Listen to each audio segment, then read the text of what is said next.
What's up, sports bettors? Alex here, and it's the start of bowl season, so you know I'm going to be locking in some college football bets.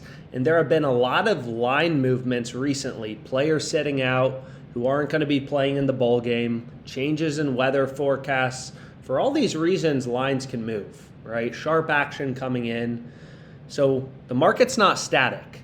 Lines are moving. And as a sharp bettor, we want to hunt through the market, follow these line movements. You can see Troy just moved from minus 225 to minus 235 on FanDuel. So we want to hunt through the market and look for value, right?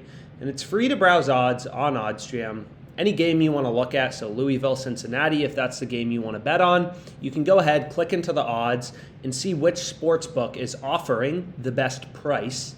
So it looks like Sport Trade is giving you the best price on the Louisville Cardinals. For Cincinnati, the best line is plus 115 on DraftKings, right? So if you're in a state with DraftKings or a location with DraftKings, you should be placing your bet on DraftKings. That's sports betting 101.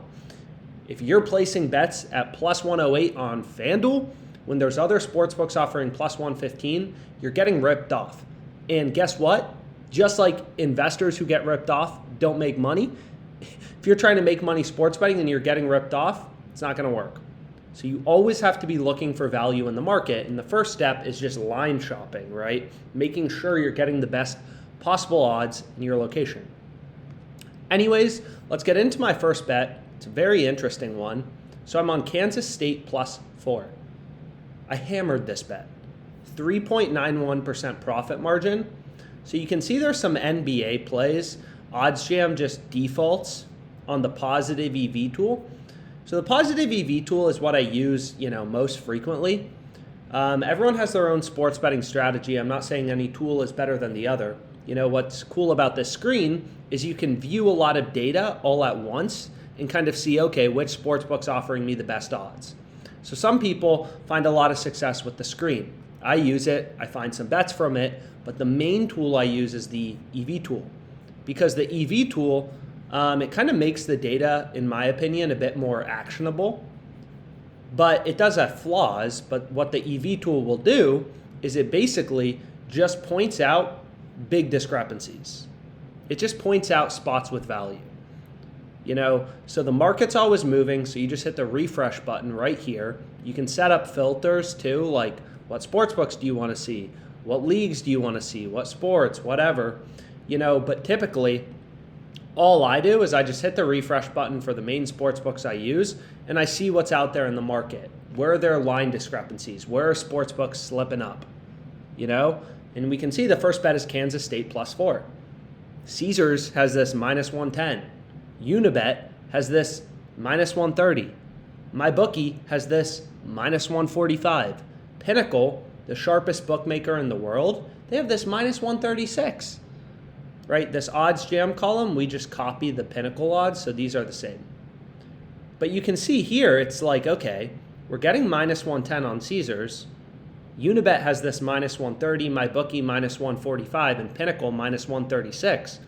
So this is why it's so important that sportsbooks have different odds and why it's so easy to make money sports betting compared to like day trading or something like that, is you literally can just be like, okay, we have 3 data points all telling us this line should be like minus 140. We're getting it minus 110. That's a no-brainer. So I absolutely clobbered this bet. It's also a fun game to be on. And you can see my play right here. Kansas State plus 4. That's the first bet I'm going to track. $5,000, minus 110 odds. I mean, seriously, what's more fun than making money sports betting? But, a lot of people will ask too, like, okay, like, I still don't believe you can make money sports betting. Why is Caesars giving a good price on Kansas State? Why are they screwing up here? Why are they giving you such good odds? Is it a trap? And it's like, no, it's not a trap. The thing is sports books, right? There's literally limitless markets they have. Not actually, but Caesars probably has, if you just look at NBA lines on its own, they probably have 50,000 odds on their site at any given time. And that's every single sports book, basically. They can't keep everything in check. Occasionally, they're going to slip up, lines are going to move, and they're not going to be there to update them, right? They're going to be too slow. So it's really just you're day trading sports. This line may not be available for a long time, but it's available now. So if you move quick, you can get in. You're kind of day trading sports. Like this market's not static again. Just like the price of GameStop went from 5 to frickin' 100 in a couple days, no different in sports betting. Players get injured, weather changes, lineups change, sharp action comes in. All these reasons lines can move. They're not static. So this is the first play I locked in. 1, 2, 3 sports books all telling us the same thing. This bet is a slam. Absolutely want to pick it up at minus 110 odds. Second play I went with is over 57, Montana State, South Dakota State. You may be like, yo, Alex, that game's boring. Never heard of this game. I also haven't heard of either team. And guess what? It doesn't matter. It doesn't. If you're following the data, you're following value, it doesn't matter. 15 cents of improvement from Bet Online. This play looks incredible to Bet Online's market. They have the over at minus 125. Bet 99, minus 143. Pinnacle, sharpest bookmaker in the world, minus 135. Two no-brainer bets. So I locked in that play as well. Now, in terms of profit margin, because I know I've been tracking, my profit and loss of all the YouTube plays I give out, currently up 40.7K since the start of football season. 9/12 is when I started tracking profit and loss, and we're up 41K. And granted, there's been ups and downs, that's for sure. There's a little graph somewhere, I thought. Maybe not. I thought I had a graph. Here you go. You can see there's been ups and downs, but overall, you're not going to win every day as a sharp bettor. Just because a play has an edge doesn't mean it's guaranteed to win. It means the bet has a positive profit margin, right? Like Kansas State +4, we hit that for $5,000. The EV was 3.91%.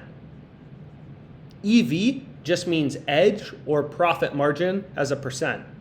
So to figure out your profit margin in dollars or your EV, expected value in dollars, you just multiply your stake times your profit margin. And people always ask me, like, how did you make so much money sports betting? Once you understand how these returns compound, right?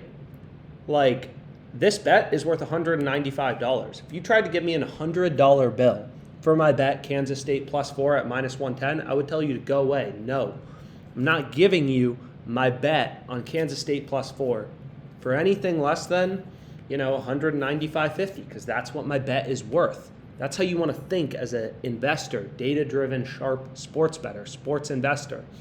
And I'm forming my own portfolio of mathematically profitable bets. So this bet, 3.06%. 3.06 of 1,000, 30.60 in EV. Two bets, 226.10 in EV. Literally as simple as placing the bet in bold with a circle around it. That's how you make money sports betting. You can filter for any league you want. And let's get to it. Let's make money, guys.